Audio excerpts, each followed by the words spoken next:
সন্তান পৃথিবীর আলো দেখার ৩ মাস আগেই ঘাতকের গুলিতে শহীদ হন মাদারীপুরের মনিরুজ্জামান মনির।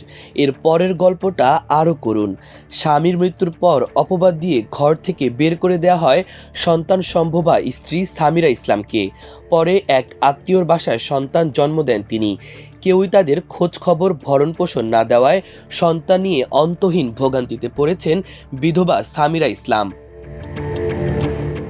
জানা যায়, গত বছরের ৫ আগস্ট সকালে বৈষম্য বিরোধী ছাত্র আন্দোলনে অংশ নিতে নিজের মোটরসাইকেলে বন্ধু আলমকে নিয়ে ঢাকায় যান মনির।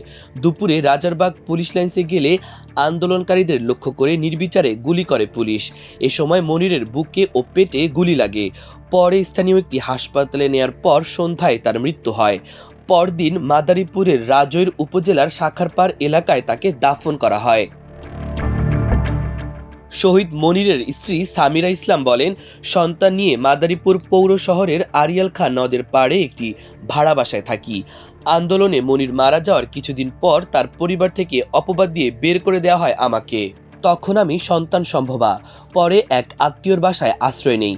সেখানে আমার ছেলে সন্তান হয়। বর্তমানে কেউ আমাদের খোঁজ নেয় না। জুলাই শহীদ স্মৃতি ফাউন্ডেশন থেকে ২ লাখ টাকা পেয়েছি। আগামীতে কিভাবে সন্তানকে লালন পালন করব সে চিন্তায় রাতে ঘুমাতে পারি না। মনিরের স্ত্রী বলেন, এখন আমার সন্তানকে বাঁচিয়ে রাখাই বড় চ্যালেঞ্জ। কেউ আমাদের খোঁজ খবর নেয় না, বরং আমাকে অপবাদ দিয়ে বাড়ি থেকে তাড়িয়ে দিয়েছে। আমি মনিরের সন্তান নিয়ে বেঁচে থাকতে চাই। মরার আগ দিন পর্যন্ত মনিরের চিহ্ন আঁকড়ে বেঁচে থাকতে চাই। মনিরের বন্ধু আলম হোসেন বলেন, আমরা একসঙ্গে স্বৈরাচারমুক্ত আন্দোলনে গিয়েছিলাম। সেখানে আমিও গুলিবিদ্ধ হয়েছিলাম, কিন্তু আল্লাহর রহমতে আমি বেঁচে আছি।